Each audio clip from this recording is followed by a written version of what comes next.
അല്ലാഹു ഏത് വിധിച്ചോ ആ വിധിച്ചതല്ലാതെ നിന്റെ ജീവിതത്തിൽ വരില്ല. മറ്റൊരാൾക്ക് നിന്റെ ജീവിതത്തിൽ ഇടപെടാൻ കഴിയില്ല. നിനക്ക് വരുന്ന രോഗം, നിനക്ക് വരുന്ന കടം, നിന്റെ പ്രയാസം, നിന്റെ ദുഃഖം, ഇതെല്ലാം പടച്ചറപ്പ് നിനക്ക് വിധിച്ചതാണ്. അതിനപ്പുറത്തേക്ക് നിനക്ക് വിധിക്കാൻ ഒരാൾക്ക് കഴിയില്ല. അല്ലാഹുവേ, എനിക്കെങ്ങനെ കടം വന്നു, എനിക്കെങ്ങനെ ക്യാൻസർ വന്നു, ഞാൻ എന്ത് തെറ്റ് ചെയ്തിട്ടാണ്? അല്ലാഹുവേ, എനിക്കെന്തേ ഇങ്ങനെ പരീക്ഷണങ്ങൾ? ഇല്ല ഇല്ല, നിരാശപ്പെടരുത്.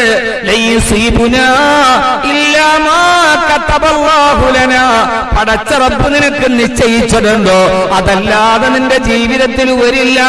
അതുകൊണ്ട് ഏത് പ്രതിസന്ധി വന്നാലും വഅലല്ലാഹി ഫൽയതവക്കലിൽ മുഅ്മിനൂൻ. ഈമാനുള്ളവരെന്ത് ചെയ്യുമെന്നറിയുമോ? ഈമാനുള്ളവർ, അല്ലാഹുവിൽ വിശ്വാസമുള്ളവർ, അവർ വിധിയെ ഓർത്ത് പഠിക്കില്ല. അവര് ജീവിതം അവസാനിപ്പിക്കില്ല. അവര് തലമുടിയിൽ പിടിച്ചു വലിക്കില്ല. അവര് തലയിൽ ഭിത്തിയിൽ തലതല്ലി കരയില്ല. അവർ വിധിയെ ശപിക്കില്ല. അവർ ജീവിതത്തെ ഭീരുത്വത്തോടെ നേരിടില്ല. അവര് ജീവിതത്തിൽ നിന്ന് പുറകോട്ട് പോകില്ല. ഏത് പ്രയാസം വന്നാലും ഏകനായ അല്ലാഹുവിൽ വിശ്വസിച്ച മുഅ്മിനീങ്ങളാണെങ്കിൽ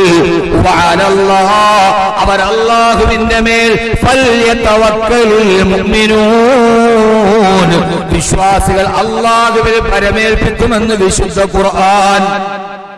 വിശ്വാസികൾ അല്ലാഹുവിനാണ് പരമേൽപ്പിക്കുക. നടുക്കടലിലാണ് ആശ്രയം നഷ്ടപ്പെട്ടു പോയെങ്കിലും വിശ്വാസി നിരാശയിലല്ല. കാംതാഗ ദിൽ തേര അന്ദേശ തൂഫാൻ സഖ്യ നഹുദാതു കശ്തി ബിതു ബഹർ ബിതു സാഹിൽ ബിതു. അല്ലാഹുവല്ലേ കൂടെയുള്ളത്, അവനല്ലേ വഴികാട്ടി, അവനല്ലേ കപ്പിത്താൻ, അവനാണല്ലോ കടലിനെയും കരയെയും സൃഷ്ടിച്ചത്.